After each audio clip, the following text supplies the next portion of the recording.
Hi. So the dairy lobby has TV commercials on now. It went from got milk, more like got pus, got acne, got rape, got bodily fluids. Um, like I said, got pus. There's thousands of pus cells in a glass of milk. Um, but now it's return to real.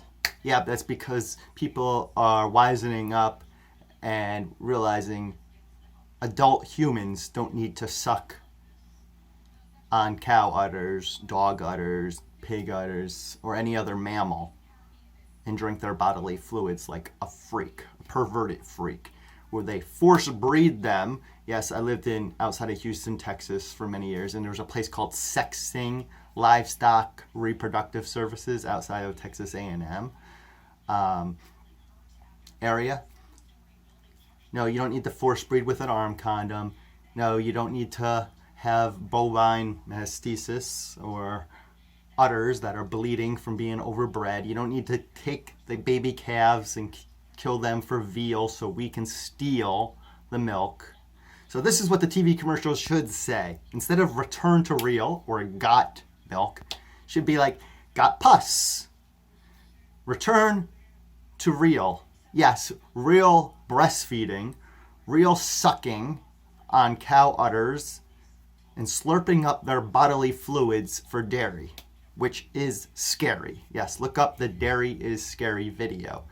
So again, stop sucking, go vegan.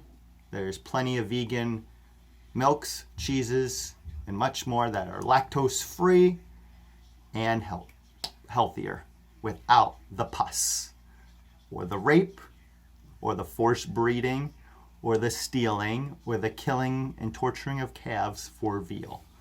So stop sucking, go vegan. Look up a factory farm video. Eggs are actually probably the cruelest animal product of them all. But stop sucking, go vegan. This is so natural. Would you drink a pregnant dog's milk that just had a litter? Veganbodybuilding.com, veganhealth.org for registered dietitian. Meatvideo.com. Yeah, and eggs and bird products are the most cruel, and most people eat dozens of them in a year, but don't even eat or drink one cow in a year. So, wise up. Not your mom, not your milk. Thank you.